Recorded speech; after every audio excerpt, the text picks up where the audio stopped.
Talk to camera എന്ന ഒരു ആശയമായിരുന്നു ഞാൻ ആദ്യം മുതൽ ഇതിന് ശീലിച്ചിരുന്നത്. ഇൻ്റർവ്യൂ ചെയ്യുന്ന ആളും ഇൻ്റർവ്യൂ ചെയ്യപ്പെടുന്ന ആളും ഒക്കെ ആയിട്ട് രണ്ടാളെ കാണിക്കുമ്പോൾ അതിന് ലൈറ്റിംഗ് സംവിധാനങ്ങൾ വളരെ അത്യാവശ്യമാണ്. ക്യാമറ തന്നെ ചിലപ്പോൾ 2 ക്യാമറ വേണ്ടി വരും.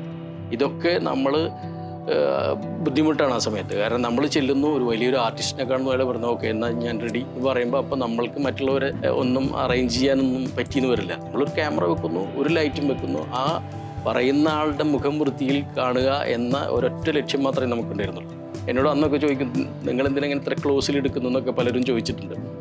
ക്ലോസിലെടുക്കുന്നത് എൻ്റെ ഉദ്ദേശം അന്ന് ബിഗ് സ്ക്രീൻ അല്ലായിരുന്നു, ടെലിവിഷൻ സ്ക്രീനായിരുന്നു. പക്ഷേ ഇന്ന് എനിക്കത് തോന്നുന്നു ഞാനത് ആ ക്ലോസിലെടുത്തത് ടി വിയേക്കാൾ മനോഹരമായി മൊബൈലിൽ കാണുമ്പോൾ ആളുകൾക്ക് വളരെ ക്ലോസ് ആയിട്ട് കാണുമ്പോൾ ആ സംഗതി ആളുടെ മുഖം വൃത്തിയിൽ അങ്ങ് കാണാൻ പറ്റുന്നുണ്ട്, പറയുന്ന ശബ്ദവും കൃത്യമായി കിട്ടുന്നു എന്നുള്ളത് അന്ന് ആ ഒരു ശൈലി ഉപയോഗിച്ചത് ഇന്ന് വളരെ ഗുണപ്രദമായി എനിക്ക് തോന്നുന്നുണ്ട്.